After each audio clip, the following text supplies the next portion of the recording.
नमस्कार दोस्तों, हूँ आज आपने धोरण 10 पाठ नंबर 7 नियंत्रण અને સંકલન જેમાં આજે હું તમને આવર્તન એટલે શું અને તેના પ્રકારોની વિશદ છણાવટ કરીશ। આપણે પાઠ નંબર 7માં આ પેજ ઉપર એક 3 માર્કનો પ્રશ્ન અને ઘણા બધા ટૂંકા પ્રશ્નો અને ખરા ખોટા આ બની શકે છે। તો આપણે એમાં आज पेजनो एक पॉइंट उपाड़शू आवर्तन एटले शुं तेना उदाहरण समझावो। एमां आवर्तनना प्रकार पण जोशुं, तेनी व्याख्या जोशुं अने वनस्पति अंगोनी प्रतिक्रियाना आधारे आवर्तनना प्रकारो जे 5 छे एने आपणे बहु ऊंडाणपूर्वक समजवानी कोशिश करशुं। जो मैं ए पेजमां आवी रीते टूंका मुद्दाओ बांधी दीधा छे। आपणे दोस्तों एवुं थाय के भाई आवर्तन शुरुआत में प्रश्न थे कि आवर्तन एटले शुं। तो आपणे एम कही सकीए कि वनस्पतिना अंगों में बाह्य उत्तेजना द्वारा प्रेरातुं वणाकरूप हलनचलन। तमे बधाए सूर्यमुखीनुं फूल जोयुं छे। सूर्यमुखीनुं फूल एने तमे नानुं बीज होय अने एमांथी तमे मोटुं करो तो एमांथी जे प्रकांड अने पर्ण छे प्रकाश तरफ जाय छे, तो ए पण एनो भाग थयो। प्रकाश तरफ जाय तो ए प्रकाशानुवर्तन छे अने एना मूळ छे ए जमीन तरफ गुरुत्वाकर्षण दिशा में जाए तो ये भू आवर्तन है। तो आ एना बाह्य परिबळों, क्यांक गुरुत्वाकर्षण, क्यांक प्रकाश, क्यांक पाणी, क्यांक रसायण। तो फरीथी आपणे व्याख्या में आवीए कि वनस्पतिना अंगों में बाह्य परिबळों द्वारा प्रेरातुं वळांकरूप हलनचलन जो तेनी दिशा में होय, आज प्रकाश है प्रकाशनी दिशा में ज पर्ण अने प्रकांड एनी तरफ जाए तो प्रकाशनी दिशा है, मूळ तेनी विरुद्ध दिशा में प्रेरातुं होय तो ते प्रतिचारने शुं कहेशुं? आवर्तन। व्याख्याने जे छूटी छवाई करी अने हूँ भेगी करी दऊं छुं कि वनस्पतिना अंगों में बाह्य परिबळ द्वारा प्रेरातुं वळांकरूप हलनचलन जो तेनी दिशा में के तेनी विरुद्ध दिशा में प्रेरातुं होय तो ते प्रतिचारने आपणे शुं कहेशुं? आवर्तन। तो अहीं आ आवर्तनना आ तके बे प्रकार पड़े छे कि एक धन आवर्तन अने बीजुं ऋण आवर्तन। तो एमां धन आवर्तननी व्याख्या जोईए। जो वनस्पति में थतुं आवर्तन उत्तेजनानी दिशा में होय तो तेने धन आवर्तन कहेशुं। हूँ तमने एक नानुं उदाहरण आपुं। हालो हूँ एम कहूं कि प्रकाश ने ध्यान में लईने थतुं हलनचलन ए प्रकाशानुवर्तन छे। तमे कोई अंधारा ओरडा में एक नानु कुंडू राखी दो, एमां छोड़ वावो, एक बाजू एक बारी राखो खुली, तो प्रकाश आवतो हशे ने दोस्तों। तो जेम जेम 2, 4, 5, 10, 15 दिवस थशे एटले जे बीज छे एमांथी अंकुरण थशे, कोटो फूटशे, प्रकांड पर्ण बारे आवशे, पण एनी वृद्धि कई बाजू हशे? जे बाजू प्रकाश हशे ए बाजू। तो वनस्पति में थतुं आवर्तन उत्तेजनानी दिशा में कीधुं धन। हवे ए ज प्रकाशानुवर्तन में प्रकांड अने पर्ण प्रकाश बाजू आव्या एटले धन कीधुं। पण मानी लो एना मूळ कई बाजू जशे? तमने बधाने खबर है मूळ हमेशा प्रकाशनी विरुद्ध दिशा में एटले जमीन में अंदर तरफ जाए, गुरुत्वाकर्षण दिशा में जाए। एटले प्रकाशानुवर्तन में धन आवर्तन कोई होय तो प्रकांड अने पर्ण अने ऋण आवर्तन होय तो कोण थशे? मूळ। तो व्याख्या क्लियर धन आवर्तननी। जो वनस्पति में थतुं आवर्तन उत्तेजनानी दिशा में होय तो तेने धन आवर्तन कहीशुं। तो एनी सामे ऋण आवर्तन। जो वनस्पति में थतुं आवर्तन उत्तेजनानी केवी दिशा में होय, विरुद्ध दिशा में होय तो तेने ऋण आवर्तन कहेशुं। फरीथी जेम मैं हमणां तमने उदाहरण आप्युं कि प्रकांड अने पर्ण प्रकाश बाजू जाय छे, प्रकाश तरफ जाय छे, तो एना प्रकांड अने पर्ण छे ए धन प्रकाशानुवर्तन दर्शावे छे। पण मूळ छे ए तो एनी विरुद्ध दिशा में जाय छे तो ए ऋण प्रकाशानुवर्तन दर्शावे। तो अहींया 2 मार्क्सनो प्रश्न पूरो थयो कि आवर्तन एटले शुं ने आवर्तनना प्रकार जणावो। आमांथी पण टूंका प्रश्नो के खरा खोटा निकળી सके कि जो वनस्पति में थतुं आवर्तन उत्तेजनानी दिशा में होय तो तेने धन आवर्तन कहे छे, खरुं के खोटुं? अथवा प्रकाशानुवर्तन में प्रकांड अने पर्ण ए प्रकाशनी दिशा में हलनचलन करे छे, आवर्तन करे छे, तो तेने खाली जग्या आवर्तन कहे छे। तो शुं कहेशुं? ए धन छे ने आमां टूंका प्रश्नो। तो विद्यार्थी मित्रों, आपणे बे रीते विचारतुं आगळ વધવું પડશે। હવે આ જ આવર્તનની વ્યાખ્યા આપણે જોઈ લીધી, એના બંને પ્રકારો જોઈ લીધા. હવે આવર્તનના દરેક પ્રકારમાં ઉત્તેજનાનું નામ જોવું હોય તો એ નામમાં એ ઉત્તેજના કયા કયા નામની હોઈ શકે? જો પ્રકાશ, ગુરુત્વાકર્ષણ, રસાયણ, પાણી અને સ્પર્શ. અને આ જ વનસ્પતિ અંગોની પ્રતિક્રિયાના આધારે આપણે પ્રકાર 5 પાડ્યા છે.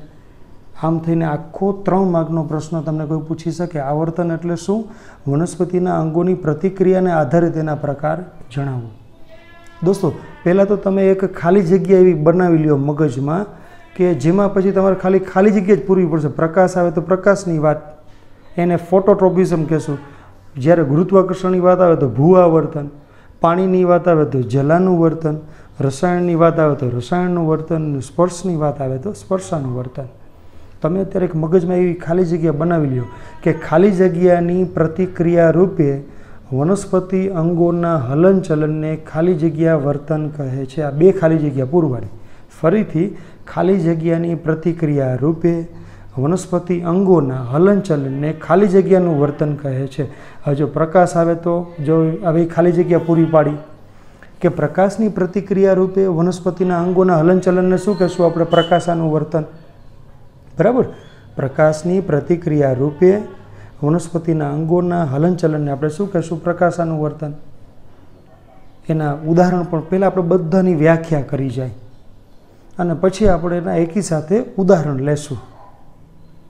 જો ફરીથી બોલું છું, આપે જોયું કે પ્રકાશની પ્રતિક્રિયા રૂપે વનસ્પતિના અંગોનું હલનચલન થયું.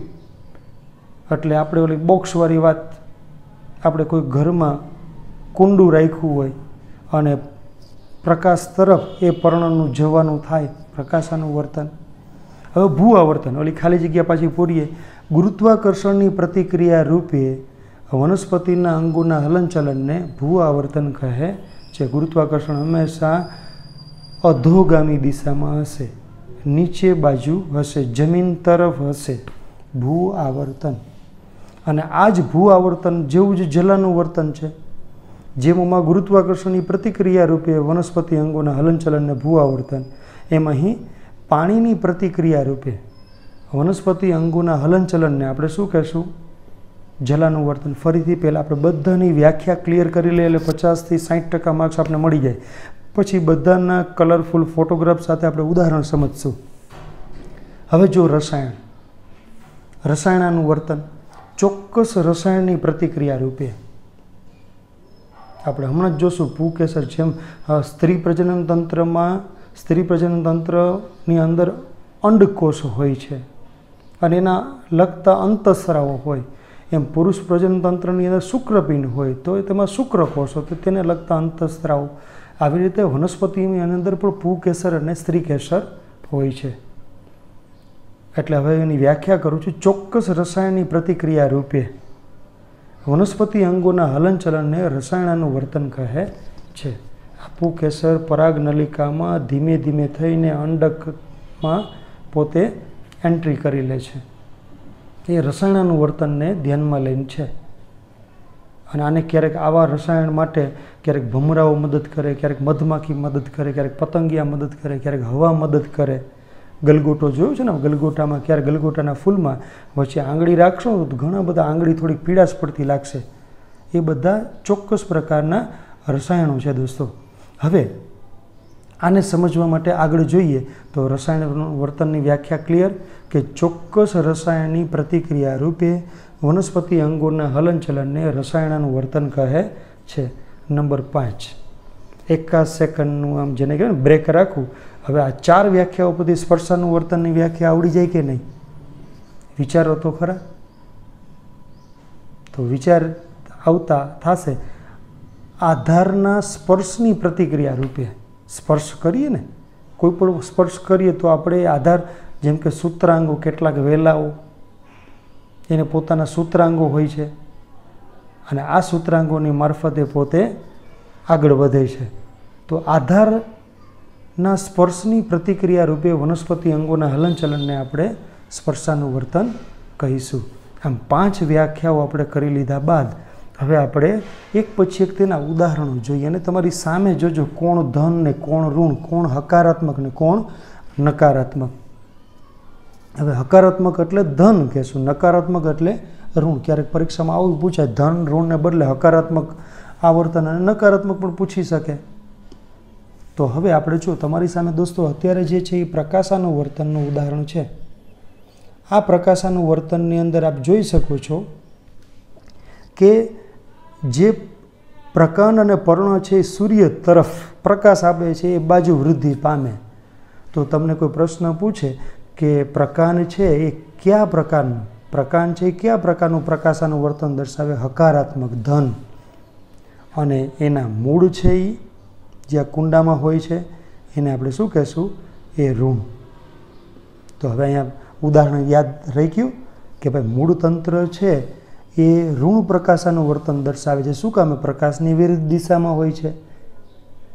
અને પ્રકાંડ છે એ ધન હકારાત્મક આવર્તન દર્શાવે છે, પ્રકાશાનુવર્તન દર્શાવે. શું કામે? કે જે બાજુ પ્રકાશ છે એ બાજુ પોતે વૃદ્ધિ પામે. આ થયું ઉદાહરણ પ્રકાશાનુવર્તન. કોઈ તમને એવું પણ પૂછી શકે ભાઈ પ્રકાશાનુવર્તન એટલે શું? સમજાવી તેની આકૃતિસહ રજૂઆત, એનો આખો પ્રયોગ સમજાવો. તો તમે ધારો તો પ્રયોગ પણ સમજાવી શકો. જો એક બોક્સ લેવાનું, અહીં આપણે રૂમ છે, એ બોક્સનો એક ભાગ ખાલી રાખવાનો ખોખાનો, તેમાં એક નાનો છોડ રાખવાનો, પછી એ પાણીનું કોનિકલ ફ્લાસ્ક પણ હોઈ શકે. એક છોડ મૂળ સહિતનો લઈ લેવાનો, કોનિકલ ફ્લાસ્કમાં પાણી ભરવાનું અને ઉપરનો ભાગ જે સાંકડો ભાગ કહેવાય ને એ ગ્રીવા કહેવાય. આપ જુઓ અત્યારે હું તમને એમાં જ હું અત્યારે આની જ વાત કરું છું. તો અત્યારે જો કોનિકલ ફ્લાસ્ક તમારી સાથે ઉપરનો ભાગ સાંકડો ગ્રીવા છે, ત્યાં જારી રાખી અને છોડ મૂળ સહિત મૂળ પાણી મારી અને છોડ ઉપર એ રીતે ગોઠવો. અને હવે આને 2 કે 3 દિવસ માટે બારીની સામે ગોઠવો જ્યાંથી પ્રકાશ આવતો હોય. 2, 4, 5 દિવસ પછી જોશો તો જે મૂળ છે એ તો પાણી તરફ, પણ એનું પ્રકાંડ અને પર્ણ છે એ પ્રકાશ હશે એ બાજુ વૃદ્ધિ પામે છે. અને આ ક્રિયાનું તમે પુનરાવર્તન કરી શકો. તમે એવું કરો કે મૂળને હવે સામે રાખો અને પ્રકાંડ અને પર્ણને એની વિરુદ્ધ દિશામાં રાખો. પાછું 2-5 દિવસ સુધી અવલોકન કરશો તો પાછું જોવા મળશે કે પ્રકાંડ તો ભલે ને તમે એની વિરુદ્ધ દિશામાં રાખો તો વળાંક રૂપ લઈને પ્રકાશ તરફ જશે.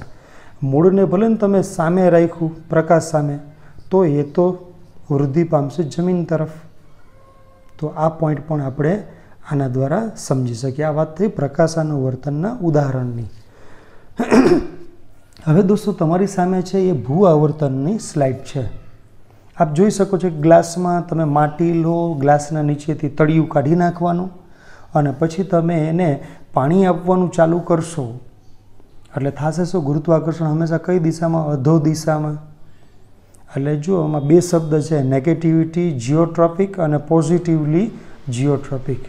એટલે મૂળ છે એ ગુરુત્વાકર્ષણની દિશામાં વૃદ્ધિ પામે એટલે એ હકારાત્મક ધન થયું. અને પ્રકાંડ છે એ ગુરુત્વાકર્ષણની કઈ દિશામાં? વિરુદ્ધ દિશામાં વૃદ્ધિ પામે છે એટલે એ નકારાત્મક ભૂ આવર્તન થયું. તો અહીંયા ભૂ આવર્તન ક્લિયર કે ગુરુત્વાકર્ષણની પ્રતિક્રિયા રૂપે વનસ્પતિ અંગોના હલનચલનને શું કહેશું આપણે? ભૂ આવર્તન. એમાં ઉદાહરણમાં શું? તો કે તેનું મૂળ તંત્ર છે એ ધન અને પ્રકાંડ છે એ ઋણ. આપ જોઈ શકો છો. આ રીતે પણ તો કેટલાય વિદ્યાર્થીઓ મને એમ કહે સર એ તો ગ્લાસ તમે સીધો રાખો તો એમ જ થાય ને, પણ તમે ગ્લાસ થોડો ત્રાસો કરી દો અને પછી એને પારદર્શક ગ્લાસ રાખવાનો, ડિસ્પોઝલ ગ્લાસ નથી આવતા, તો એ તમને એમાં મૂળ લાઈવ દેખાશે. મૂળ તો બધા જમીનની દિશામાં, ગુરુત્વાકર્ષણની દિશામાં જ વૃદ્ધિ પામશે. પ્રકાંડ અને પર્ણ તો હંમેશા ઉપર જ જશે. હજી વિશેષ જુઓ આપ, આ જમીનનો ઊભો છેદ લીધેલો છે, એમાં આપ જુઓ ઉપર અંકુરણ ફૂટ્યું એ ઉપરના ભાગમાં જાય છે અને મૂળ તો નીચે જ વૃદ્ધિ પામે છે. દોસ્તો મારો પ્રયાસ એ છે કે વધુમાં વધુ તમે આ સમજો અને ક્યારેય વાંચવાની જરૂર ન પડે એવો આ પ્રશ્ન થવો જોઈએ. હજી વિશેષ જુઓ ભૂ આવર્તનનું વિશેષ ઉદાહરણ. આપ મૂળ પણ સ્પષ્ટ જોઈ શકો છો, જે અંકુરણ થયું એ પણ આપ જોઈ શકો છો, કોટો ફૂટો જેને કહેવાય. રાઈટ. હવે આપણે આગળ વધીએ. હવે ત્રીજો પોઈન્ટ જલાનું વર્તન. હમણાં જ મેં વ્યાખ્યા કરી, પાણીની પ્રતિક્રિયા રૂપે વનસ્પતિ અંગોના હલનચલનને જલાનું વર્તન કહીશું. આપ જુઓ મૂળ બધા પાણી તરફ. અને તમારા ઘરમાં જે લોકો વાડી વિસ્તાર સાથે છે, ક્યારેક ઘરની આજુબાજુ ઘરમાં ટાંકો હોય, એમાં પણ મોટું આજુબાજુ ઝાડ હોય વાડી વિસ્તારવાળાને તો ખાસ ખ્યાલ હોય કે ભાઈ આપણે એક કૂવો હોય વાડીએ અને અહીંયા આજુબાજુ મોટું એક લીમડા કે પીપળાનું ઝાડ હોય, તો એ કૂવામાં તમે જોશો ને તો એ ખૂબ લીમડા કે પીપળાના મૂળિયા એ બધા કૂવાની અંદર આવતા તમને દેખાશે. કોઈના ઘરમાં ગ્રાઉન્ડ ટાંકો હોય તો એમાં આજુબાજુ મોટું ફળિયામાં ઝાડ હોય તો એને પણ આવો અનુભવ થયો હશે. તો આ જલાનું વર્તનનું ઉદાહરણ છે. દોસ્તો, ભૂ આવર્તન જોયું ને એના જેવું જલાનું વર્તન છે, કારણ કે પાણી પણ એ જ કામ કરે. આપ જો વિશેષ પ્રયોગ તમારે ઘરે કરવો હોય તો કરો, સરસ કરી શકશો. એક ગ્લાસ લેવાનું, ગ્લાસમાં આજુબાજુ તળિયે બધે કાણા પાડી દેવાના અને માટીમાં એનો પોણો ભાગ જો આવી તેને ડૂબાડી દેવાનો અને પડખે એક છોડ આપણે રાખશું અને 2, 4, 5 દિવસ પછી આમાં કાણા છે એટલે બધા પાણી આપણા ગ્લાસમાં નાખશું એટલે કાણા વાટે બધું પાણી જમીનમાં જશે અને આપ જોઈ શકો ને જ્યાં મૂળ છે, જ્યાં પાણી છે ત્યાં મૂળ પહોંચી ગયા. બરાબર, પ્યોર જલાનું વર્તન. મૂળ તંત્ર કેવું તો કે પાણીની દિશામાં એટલે હકારાત્મક, જેને આપણે ધન આવર્તન કહેશું, અને પ્રકાંડ એની વિરુદ્ધ દિશામાં એને આપણે શું કહેશું? નકારાત્મક ઋણ આવર્તન. ખરા ખોટા પૂછાય, ખાલી જગ્યા પૂછાય તો પણ આ ધ્યાન રાખવાનું. પણ તમારે વાંચવામાં એ ધ્યાન આપવાનું એ શું પૂછ્યું છે. તમને કોઈ એમ કહે તો મૂળ કયા પ્રકારનું જલાનું વર્તન દર્શાવે તો પહેલાં વાંચજો તો ખરા. પ્રકાશનનું વર્તનની વાત છે, ભૂઆવર્તનની વાત છે કે જલાનું વર્તનની? પહેલાં પાછળનો પ્રશ્ન વાંચવાનો કે ભાઈ મૂળ તંત્ર ખાલી જગ્યા જલાનું વર્તન દર્શાવે છે, ખાલી જગ્યા પ્રકારનું તો કહેવાનું હકારાત્મક અથવા ધન. બરાબર, જો તમારી સામે આ ગ્લાસ લઈને એકને બદલે 2 રાખો તો એ સરસ મજાનું તમે જોઈ શકશો. સરળ છે દોસ્તો, યાદ રાખવું. અને હવે આપણે છેલ્લા પોઈન્ટ ઉપર આપણે રસાયણનું વર્તન, ચોથો પોઈન્ટ. હવે આ રસાયણનું વર્તનમાં આપ જુઓ કે અહીં ફલન ક્રિયા આપણે બતાડેલી છે. ઉપરનો ભાગ છે એ પરાગાસન છે. બ્લેક કલર જે તમે જોઈ શકો છો, જે નળી લંબાઈ થઈને અંદર વચ્ચે સુધી આવે છે એ પરાગ નલિકા છે. એના પછી આવશે પરાગવાહિની. આજે પુકેસર અને સ્ત્રી કેસર, ફલન ક્રિયામાં 2 અગત્યના ભાગ છે, પુકેસર અને સ્ત્રી કેસર. અહીં પુકેસરની જે પરાગરજ છે એ પરાગાસન ઉપર બેસશે અને આ પરાગરજ છે પરાગ નલિકા દ્વારા વચ્ચેનો ભાગ છે એ અંડાશય છે અને બરાબર વચ્ચે જે ટપકું છે એ અંડક છે. આ રસાયણ છે. આ રસાયણ ત્યાં સુધી જે પહોંચે છે ને એ જ રસાયણનું વર્તનનું ઉદાહરણ છે. હવે રસાયણ વર્તનની વ્યાખ્યા તો ક્લિયર છે જ કે ચોક્કસ રસાયણની પ્રતિક્રિયા રૂપે વનસ્પતિ અંગોના હલનચલનને શું કહેશું આપણે? રસાયણનું વર્તન. ઉદાહરણમાં શું લખશું? ફલનની પ્રક્રિયામાં પરાગનલિકાની પરાગવાહિનીમાં અંડક તરફની વૃદ્ધિને શું કહેશું આપણે? રસાયણનું વર્તન. અહીં પરાગનલિકા પણ વૃદ્ધિ એ તરફ પામે છે, સાથે કોને લઈ જઈને? પરાગરજને. પરાગનલિકા આગળ જઈ અને પરાગવાહિનીમાં અંડક તરફ વૃદ્ધિ પામે છે. જો અહીંયા ટૂંકી છે ઉપર અને અહીં લંબાઈ. પરાગરજ આગળ જાય એ પણ રસાયણનું વર્તન છે અને પરાગનલિકાનું ત્યાં જવું એ પણ રસાયણનું વર્તન છે. અને આપ જુઓ આ ફૂલની વચ્ચે આ પડો એટલે થોડીક પીળાશ પડતું રજકણ તમારા હાથમાં આવશે, એ પણ એક ચોક્કસ રસાયણ છે જેને આપણે પુકેસર કહી શકીએ. જુઓ આપ. અને હવે છેલ્લો ટોપિક સ્પર્શાનું વર્તન.